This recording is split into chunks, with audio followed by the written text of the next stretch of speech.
softened. They even built a wall to keep the refugees from entering the bloc, thus earning the name Fortress Europe. So what is different now? Is it really the so-called Europeanness of the refugees? In our next story, we decode the racist nature of Europe's response to the crisis. Crowded train stations. People walking for hundreds of kilometers. Freezing temperatures, long lines at the borders, and a journey like no other.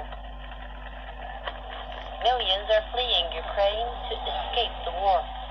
The last few days, over 3 million have left Ukraine, taking refuge in the neighboring nations. It is Europe's biggest refugee crisis since the World War II, and the bloc has responded swiftly. New laws have been made for Ukrainian refugees. Border controls have been eased, and countries welcome them with open arms. But let's rewind back to 2015. Around 1.3 million people sought asylum in Europe. Most of them were from Syria, Afghanistan, and Nigeria. Do you remember how the West reacted?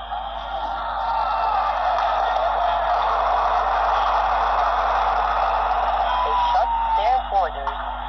They herded the refugees like cattle, and they branded them as terrorists. Europe's welcome to the Ukrainians has been lauded, as it should be. But why just Ukraine? Why not other countries? This because according to EU leaders, Ukrainians are Europeans. Hence, they get the red carpet. We are not the only ones saying this.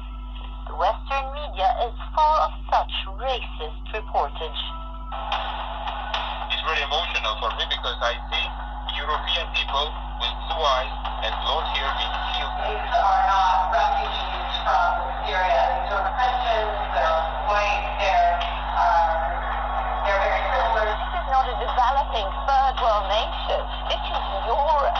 These are class people. These are not obviously refugees trying to get away from areas in the Middle East.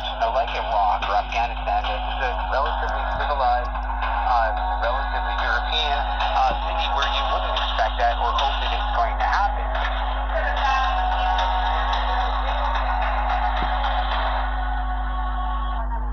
It's not just the Western media that is biased.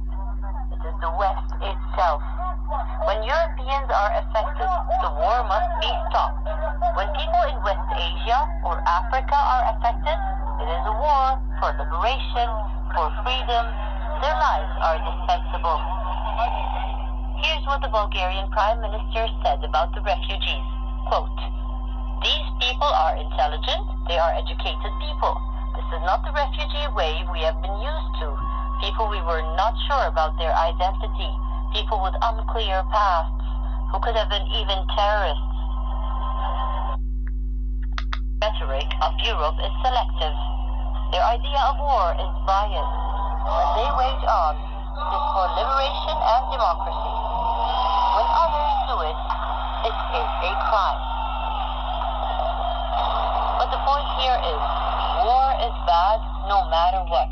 A refugee is a refugee, irrespective of their skin color or where they came from. But what this war in Ukraine has shown us is this: some lives are more valuable than others. Asia Bureau, WION World is